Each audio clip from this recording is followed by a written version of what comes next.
करती हैं। सावित्रीबाई जन्म से ही मेधावी, जिज्ञासु, साहसी और दयावान थी।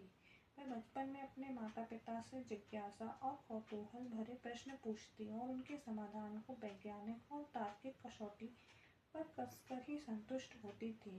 साहसी तो इतनी थी कि एक बार बचपन में अपने साथियों के साथ खेलते हुए उन्हें अचानक पेड़ पर चढ़े साथी के रोने की आवाज़ आई। यह सुनकर वह स्वयं पेड़ पर चढ़ गई। पता चला कि उस पेड़ पर सांप था। वह कौतूहल बस उसे उतार ले आई और दूर जंगल में छोड़ आई। उनका मन आरंभ से ही हर पल उत्साहवश कुछ नया और विशिष्ट करने के लिए ललायित रहता।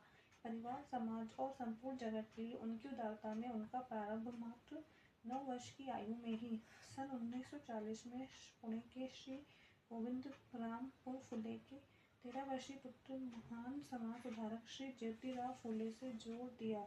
इस छोटी सी उम्र में भी सामान्य बालिका के विपरीत उनका घर के कार्यों की अपेक्षा किताबों से ही अधिक मन रमता। वे अपने पति श्री ज्योतिराव फुले की किताबों को देखकर उसे समझने का प्रयास करती हैं।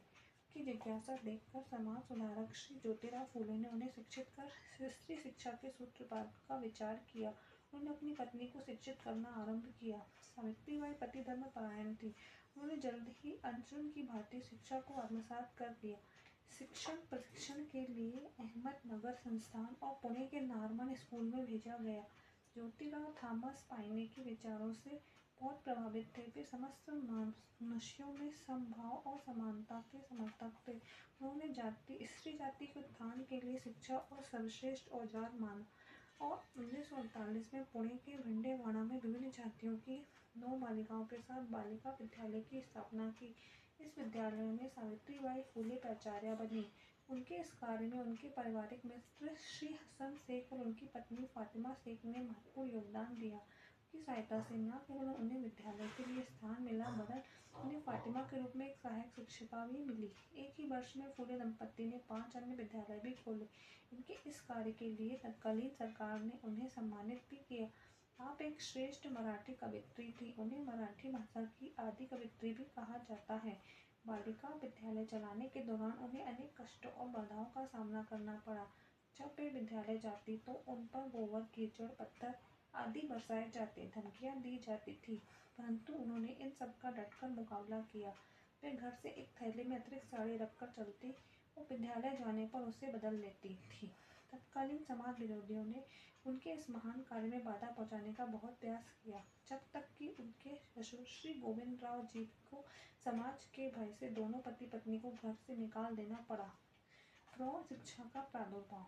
श्री सावित्रीबाई ने महसूस किया कि पिछड़े वर्ग में शिक्षा का प्रसार न होने के कारण अभिभावक अपने बच्चों को पाठशाला भेजने में संकोच करते हैं। अतः उन्होंने अपने पति श्री ज्योतिराव से इस विषय पर चर्चा करके समाधान हेतु अभिभावकों को भी शिक्षित करना आरंभ किया। इससे प्रौढ़ शिक्षा का प्रादुर्भाव हुआ। पुस्तकालय की स्थापना। पूना संडे ऑब्जर्वर 29 मई 1952 में प्रकाशित एक रिपोर्ट के अनुसार सावित्रीबाई के विद्यालय में बालिकाओं की संख्या सरकारी विद्यालय पुणे में पढ़ने वाले बालकों से 10 गुना अधिक थी। इसका कारण उनके अध्यापन की रोचक पद्धति थी। बालिकाएं बालकों से उत्कृष्ट प्रदर्शन कर रही थी। स्कूल के कार्यक्रम के दौरान एक छोटी बच्ची मुक्ता ने पुरस्कार देने के बजाय पुस्तकालय की स्थापना की मांग की। इस प्रकार पुस्तकालय की स्थापना आरंभ हुई। निराश्रित विधवा आश्रम की स्थापना। एक बार विद्यालय में से अपने पति के साथ लौटते हुए उन्होंने एक विधवा ब्राह्मणी काशीबाई को आत्महत्या का प्रयास करते हुए पाया। उन्होंने उसे रोका और कारण पूछा तो पाया कि वह गर्भवती है और समाज के भय से आत्महत्या को मजबूर थी। इस समय विधवा विवाह की प्रथा नहीं थी। उन्होंने उसके बच्चे को गोद लेने का निर्णय लिया और उसे अपने घर में आश्रय दिया। इस प्रकार निराश्रित विधवाओं के लिए एक आश्रय स्थल के रूप में आश्रम की स्थापना की। गोद लिए पुत्र का नाम यशवंत राव रखा और आजीवन स्वयं को संतति से वंचित रखा।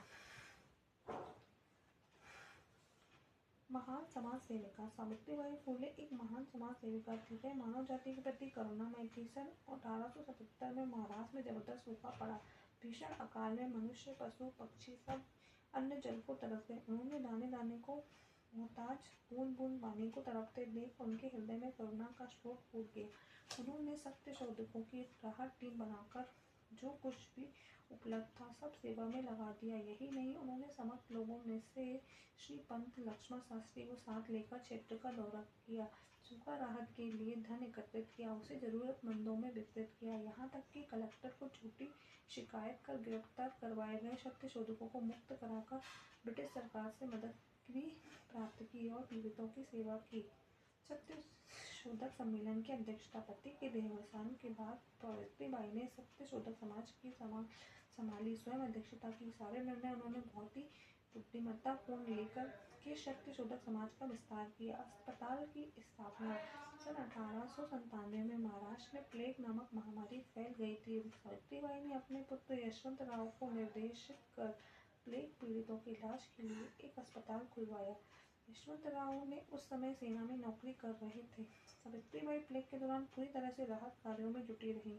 दलित महार बस्तियों में बीमारों की सेवा करते हुए सावित्रीबाई पांडुरंग गायकवाड़ के बीमार बेटे को पीठ पर लाद कर अस्पताल तक लेकर आईं। लगातार परिश्रम और थकान से कमजोर उनका शरीर इस बीमारी की चपेट को झेल नहीं पाया और उन्हें प्लेग ने अपने चपेट में ले लिया। जीवन की अंतिम सांस तक वे सेवारत रहीं। महान शिक्षिका, समाज सुधारक, समाज की बहुमुखी प्रतिभा की धनी महासेविका ने 1897 को महाप्रयाण किया।